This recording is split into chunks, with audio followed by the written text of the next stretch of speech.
This morning at 7:23 a.m, a witness called police to report a man with a gun shooting in central Auckland at a building on Lower Queen Street.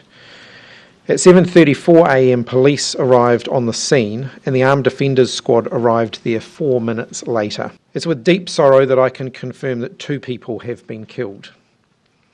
At this stage, I'm aware that 6 others have been injured, including police. They've been taken to Auckland Hospital. Police have also confirmed that the shooter is also dead. The assessment from officials is that there is no national security risk.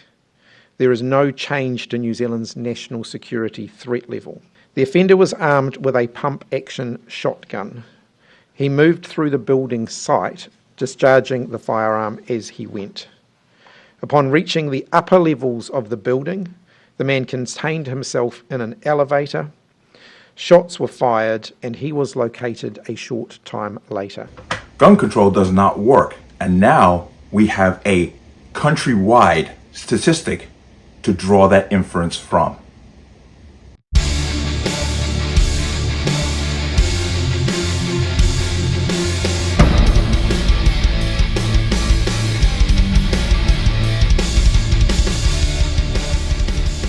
Welcome to another installment of the Connecticut Gun Bench. Today's video is brought to you by P.A.N. Firearms, LLC, P.A.N. Firearms for NRA certification and multifaceted gun training.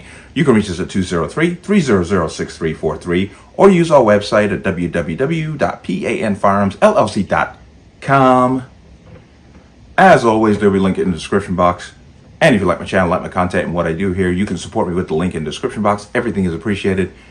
And let's talk about this. Now, if you remember, back in 2019, and I'm talking about the country of New Zealand, they had the Christchurch shooting, which is horrific, and it led to 51 people, if I'm not mistaken, being killed by one person.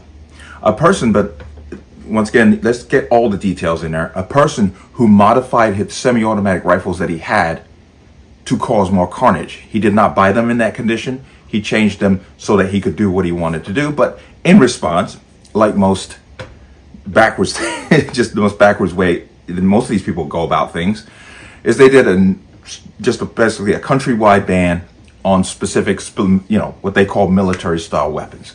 Well, the outcome is that since then, New Zealand has experienced a 10-year high of gun crime in the country.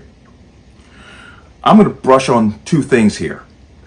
That's going to, demonstrate the point I'm making that gun control is not the answer to violent crime. But I'm going to come into here real quick. This is the Western Journal. I appreciate that for getting the information there. Titled, New Zealand Gun Crime Hits 10-Year High After Strict Gun Confiscation. Now this is dated back to 2020. Okay, so 10 years, 2019, and then 2020, a year later. But a year after they passed the law, it had, gun crime skyrocketed, and I have to give context for it. But, so this is going to be talking about 2020. It's been 1 year since New Zealand instituted strict gun confiscation in the wake of the mass shooting at Christchurch in March 2019. So according to liberal logic, gun crime in New Zealand should be at an all-time low now. But that's the opposite of what has happened. According to figures obtained by Radio New Zealand, last year had the highest rates of gun crime and deaths involving firearms for nearly 10 years. The gun control legislation implemented in New Zealand banned all military-style semi-automatic rifles and so-called assault rifles. In an effort to take those weapons out of circulation, the country established a mandatory gun buyback. In 2014, before the implementation of gun control, New Zealand had a gun-related death less than 1 per 1 million people, according to Radio New Zealand. The nation recorded 2.4 gun-related deaths per million people in each of the past 2 years. They're talking about 2019, 2020, when this was written.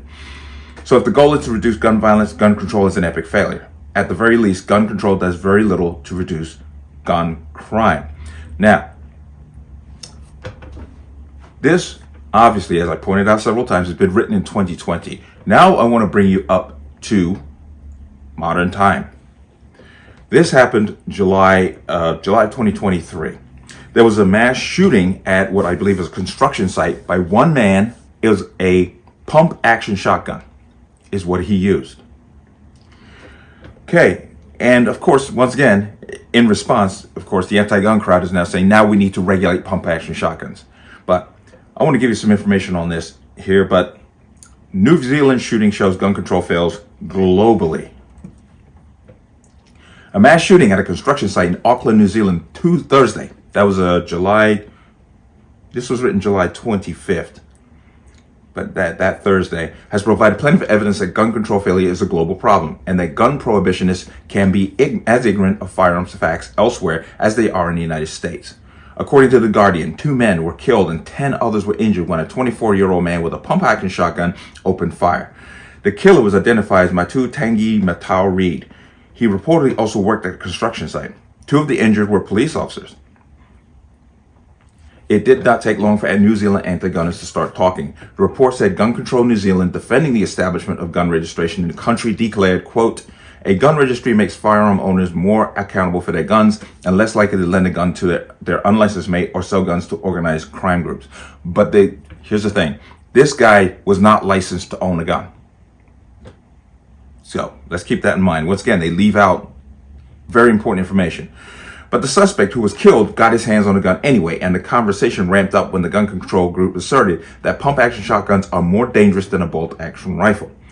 This appears to be straight out of the proverbial gun control playbook, which is simply to demonize the specific type of firearms antis want to ban. The group continued using rhetoric which seems hauntingly familiar to statements made by U.S. gun ban groups looking to whittle down the number of privately owned firearms, one type at a time. This time around, it's pump shotguns. Quote, the Australian government only allows farmers to own them, and they are limited to only a single shotgun. In New Zealand, anyone with a license can buy as many pump-action shotguns as they like, the group reportedly said. But they're not acknowledging that Australia still has a gun crime problem with guns that are illegal in the country. Once again, they're leaving out information. Here it is. The BBC noted that the suspect did not have a license to own a firearm, but he got hold of one anyway. How? But New Zealand Prime Minister Chris Hipkins has promised a full investigation. It will likely find that all gun control laws cannot keep firearms out of the hands of people intent on committing mayhem. Exactly. But who are the people who are intent on committing mayhem? They are the criminal element. When you pass a law that only the law-abiding will follow, you're not preventing anything. And he just admits it right here. But a separate report in The Guardian revealed Reed had a somewhat violent criminal history. What a surprise, and not unlike some American troublemakers, he was on home detention for a previous crime. According to The Guardian, Reed had been sentenced in March 2021 to 5 months of home detention related to an assault in which he struck and strangled a woman, leaving her with a broken neck bone. At the time, he was also serving a sentence of supervision following an earlier assault, this newspaper said. Oh man, all of that would exclude him, basically in most states in the US, from buying a gun. And it would exclude him immediately in New Zealand, but he got one anyway. The report acknowledged authorities in the island nation are now wondering why Reed was on home detention and how he was able to get his hands on the shotgun. These are questions being asked here in the US every time somebody with a violent history commits a multiple killing. Now, he starts getting into examples here in the US. Don't really need to go any further than that, but there it is in a nutshell. Gun control laws do not prevent gun violence or violence of any kind. Here is a person with a violent history who is excluded from owning a firearm, but he got a hold of a shotgun anyway. And they're not really talking about how he got a hold of the shotgun or where it came from, but that's just literally how it is. I'm sure that that information, if it were available, they would put it out to us. But this is an example of gun control on a national level failing. As you saw from the first article, the year after they passed their basically ban on what they call military style weapons and semi-automatic shotguns, gun crime spiraled out of control to a 10-year high. This event, now some 14 years later, once again, it shows clearly that gun control does not work, but you can't argue logic with these people, because you hear me talk a lot about the real problem. and they really have no interest in solving the real problem. But here's another example of the failure of gun control, which will be swept under the rug by the antis, because they'll claim up and down that since the assault weapons ban went into effect in 1993, that gun violence actually went down, when in reality there was a decline in violence in general across the U.S. at the same time. They just can't equate one with the other. They're just going to say it's because of the assault weapons ban that violence went down. No, violence was going down anyway, across the board. Once again, it's not about logic for these people. But interesting story, and it's a shame two people had to lose their lives over an idiot who wasn't supposed to have a gun anyway, but somehow managed to get a hold of one. But this is just the usual grift. They're going to use situations such as this to basically push for more control, more gun control, which is not going to prevent violence in any shape, in any degree or shape or form. And they just keep pushing it because they're not interested in making you safe. They're interested in pushing their agenda of disarmament of the public. And you really have to ask yourself why they want that. That should be the bigger question. But let me know what you think. As always, you can leave your comments in the comment section below. And as always, any statements of violence or statements that lead to violence will be removed. Please like, share, comment, subscribe. Don't forget to hit that notification bell so you're notified the next time a video goes live.